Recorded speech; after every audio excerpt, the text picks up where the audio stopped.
Waktu kita mengerjakan sesuatu, kita tuh di-drive oleh dua hal besar kemungkinan, yaitu karena kebutuhan, karena panggilan. Jadi kalau karena panggilan, biasanya dia memutuskan untuk terlibat di dalam sebuah pekerjaan atau aktivitas bukan berdasarkan apa yang dia bisa dapatkan.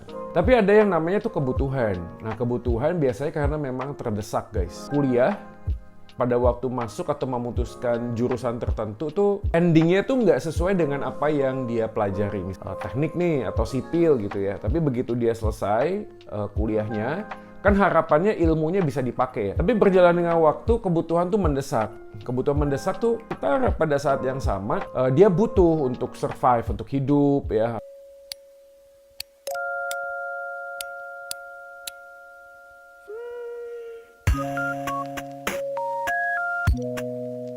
Nah, kita akan membahas tentang panggilan itu yang kita jalani, sebuah panggilan atau sebuah ambisi. Nah, sebelum melanjutkan video ini, saya punya buku yang recommended banget, namanya Not a Fan, Kylie Edelman. Penjelasannya sangat baik dan praktis. Teman-teman bisa mendapatkan ini bukan endorse ya, tapi ini buku yang sangat baik. Ada triloginya sebenarnya, ada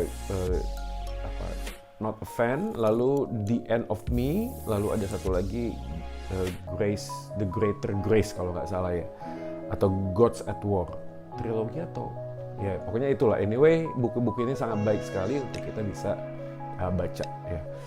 Nah, teman-teman, membahas tentang panggilan atau ambisi, memang mungkin ada juga yang belum paham ya, maksudnya apa ya panggilan atau ambisi. Jadi gini teman-teman sekalian, waktu kita mengerjakan sesuatu, kita tuh di-drive oleh dua hal paling besar kemungkinan, yaitu karena kebutuhan atau karena panggilan. Jadi kalau karena panggilan, biasanya dia memutuskan untuk terlibat di dalam sebuah pekerjaan atau aktivitas bukan berdasarkan apa yang dia bisa dapatkan. Jadi apa yang dia bisa dapatkan, fasilitas, gaji.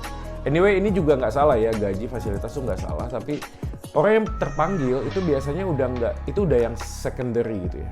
Yang utamanya adalah dia tahu bahwa Tuhan minta dia untuk melakukan hal itu. Itu panggilan.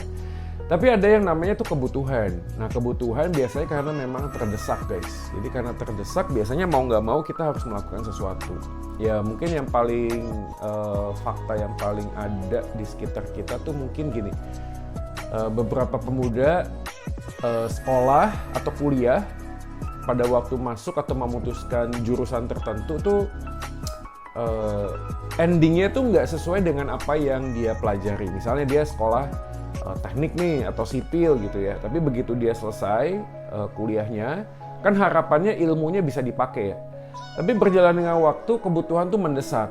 Kebutuhan mendesak tuh nggak ada pekerjaan atau nggak ada tempat di mana dia bisa bekerja, atau dia sudah mengerjakan apa yang dia mau kerjakan tapi tidak ada hasil apapun.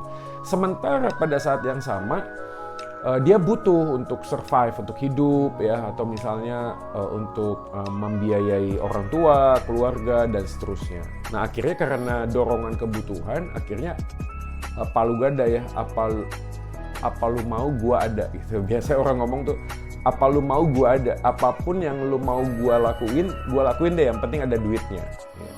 Jadi itu karena dorongan sebuah kebutuhan. Lagi-lagi saya tidak dalam posisi mau ngomong menyalahkan ya. Tapi kalau kita ngomong tentang kebutuhan, biasanya ada orang tuh nggak punya passion terhadap pekerjaan tersebut. Nah, awal-awal mungkin dia masih bisa bertahan karena dia tahu bahwa dia membutuhkan. Tapi berjalan dengan waktu, di dalam hatinya itu merasa gelisah, dia merasa nggak nyaman, dia merasa malas ya ngelakuin apa yang dia lakuin tuh. Kayaknya rasanya, aduh kok gini banget ya, hidupku tuh gini banget ya. Ya seperti yang sebelumnya aku pernah bahas juga, hidup tuh kayak mesin gitu ya. Jadi bangun, lalu persiapan, kerja, pulang, istirahat, besoknya begitu lagi, terus kayak melakukan aktivitas rutinitas yang menjemukkan. Tidak ada lagi sebuah dorongan. Jadi dia nggak punya sebuah mimpi, apa sih yang mau dicapai dari apa yang aku kerjakan ini. Jadi dua dorongan ini biasanya yang paling sering terjadi di dalam kita itu melakukan apa yang kita lakukan hari ini. Makanya di dalam sebuah gambaran filosofi kehidupan ya, itu selalu ada yang namanya jembatan atau terminal terhadap sebuah tujuan yang mau dicapai. Apa sih maksudnya? Jadi gini, orang kalau orang sakit itu butuhnya apa? Butuhnya itu bukan dokter dan obat, tapi butuhnya sembuh. Nah, terminalnya, jembatannya itu dokter dan obat tersebut. Jadi kalau ada orang pengen nggak sembuh, nggak harus ke dokter dan makan obat, ya tentu saja mau. Jadi yang dibutuhkan tuh the ultimate purpose-nya itu adalah tujuan dia pengen sembuh. Medianya, jembatannya, bridging point-nya itu adalah dokter dan obat. Atau contoh yang berikutnya, misalnya orang yang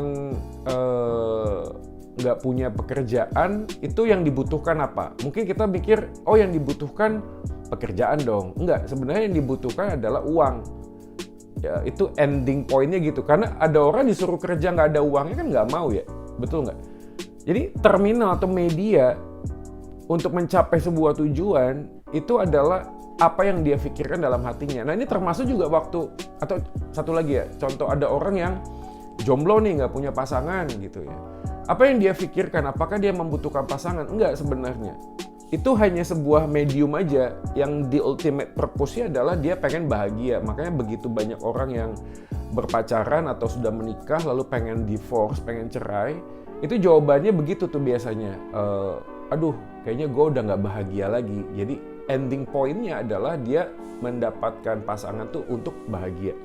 Nah, hidup manusia itu selalu begitu. Makanya memutuskan untuk apa yang menjadi tujuan akhir dan bagaimana kita mencapainya, medium tadi, itu perlu kita pikirkan baik-baik. Nah, dalam konteks panggilan dan ambisi inilah kadang-kadang kita tuh bisa jadi menyimpang. Sebenarnya kita sedang kita tuh sedang menggenapi apa yang Tuhan ingin, atau hanya sekedar semata-mata gue punya ambisi. Ya, sekali lagi ya, punya ambisi itu bukan salah, tapi ambisius itu jadi salah. Yang kita ngomong tuh ambisius, akhirnya jadi menghalalkan segala macam cara. Atau mungkin kita punya sebuah agenda, lalu kemudian kita bawa agenda kita kepada Tuhan dan minta Tuhan untuk membuat approval. Nah, ini kan terbalik ya, harusnya kan kita tuh mengerjakan agendanya Tuhan di dalam kehidupan kita, bukan melakukan agendanya kita di dalam Tuhan. Nah, itu kan dua hal yang berbeda. Nah, kemarin saya posting di Instagram tuh tentang bagian ini ya. Maksudnya kita akan sangat sulit untuk menentukan jati diri kita kalau apa yang kita kejar itu menentukan siapa diri kita. Saya ulangi, kita akan sulit menentukan identitas diri kita kalau apa yang kita kejar itu menunjukkan siapa diri kita. Jadi apa yang kita kejar nih, apa yang kita capai, apa yang kita harapkan, tujuan akhirnya ya sekali lagi ya, tujuan akhirnya. Misalnya anak-anak muda pada ngomong umur 25 dapat apa, 100 juta di usia 20 tahun mungkin atau enggak, lalu wah macam-macam tuh, apalagi kalau kita udah ngomongin terakhir tuh ya yang NFT yang heboh ya, Gozali itu ya. Jadi mungkin ada banyak anak pemuda juga yang berpikir, waduh kok bisa ya, gue juga pengen nih gitu, lalu coba-coba segala macam cara demi untuk mencapai apa yang dia harapkan. Nah, biasanya orang yang seperti ini kalau tidak terwujud itu akan kecewa. Ada nggak orang yang terwujud? Ada juga yang terwujud, tapi setelah dia masuk dalam fase apa yang diharapkan itu terwujud, karena itu bukan panggilan lagi-lagi, dia merasa kosong akhirnya. Makanya when enough is enough, kapankah cukup itu cukup. Jadi kan begitu, setelah mencapai satu target, satu fase tertentu, sudah mencapai 100 juta yang pertama, kan pasti ada 100 juta yang berikutnya dan seterusnya. Dan itulah manusia, guys.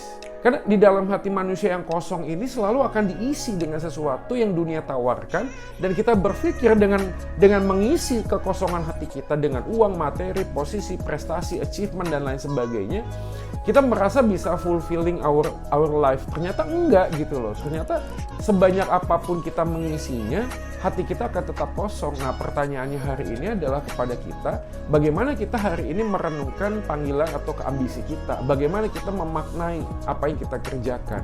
Nah, kalau misalnya teman-teman punya sebuah gambaran, silakan bisa leave comment di bawah ini ya, bisa kasih komen atau menjawab apa yang misalnya Anda sedang pikirkan hari ini. Apakah mungkin apa yang sedang aku kejar ini ternyata hanyalah sebuah bayang-bayang semu terhadap sesuatu yang aku harap kalau aku dapat aku bakal happy, aku bakal bahagia.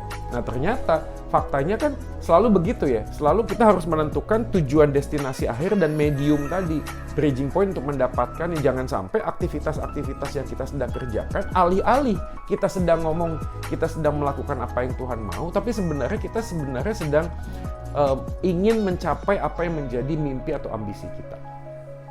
Nah silakan leave komen teman-teman di bawah ini ya, kalau ada masukan, apakah refleksi ini juga menolong kita untuk melakukan sebuah kalibrasi hati ya, kalibrasi hati, tune in lagi kepada apa yang Tuhan ingin untuk kita kerjakan. Oke, itu adalah yang pertama teman-teman sekalian. Kalau misalnya kita memikirkan ulang tentang panggilan atau ambisi, selalu driving purpose-nya itu begitu, kebutuhan atau itu panggilan. Driving force-nya adalah apa yang kita ingin atau apa yang Tuhan ingin. Nah, ini memang jadi pertanyaannya gini, gimana kita bisa tahu apa yang Tuhan ingin di dalam kehidupan kita? Itu pasti menjadi pertanyaan yang isunya tuh menarik banget kan. Gimana kita bisa tahu apakah Tuhan ngomong di dalam telinga kita, Joy anakku lakukanlah ini, jangan lakukan itu, Joy anakku pergilah ke BCA, lakukan aplikasi ini, Joy anakku keluar dari pelayanan ini, masuk dalam pelayanan ini, Joy anakku tabung uang segini karena akan begini dan lain sebagainya. Apakah Tuhan ngomong begitu? Nah hari ini kita akan coba mengupas dan mencari tahu bagaimana kita bisa tahu apa yang harusnya kita lakukan, dan itu bukanlah sekedar ambisi pribadi, tapi the holy ambition. Sekali lagi ya, ambisi itu nggak salah, tapi kalau menjadi ambisius itu menjadi unholy ambition. Jadi ambisinya sudah tidak kudus lagi karena terlalu banyak mekanisme manusia atau pemikiran manusia yang terlibat di dalamnya, sehingga setiap keputusan kita ambil itu jadi nggak clear gitu ya. Sekali lagi ya, saya bukan ngomong ini terus kita dengerin ini terus tiba-tiba kita panggilannya menjadi clear gitu ya, menjadi jelas gitu ya. Saya pikir nggak begitu juga, tapi anyway, apapun yang saya mau sampaikan hari ini adalah bagian dari saya juga untuk merefleksikan ulang dan memikirkan ulang tentang apa itu hidup.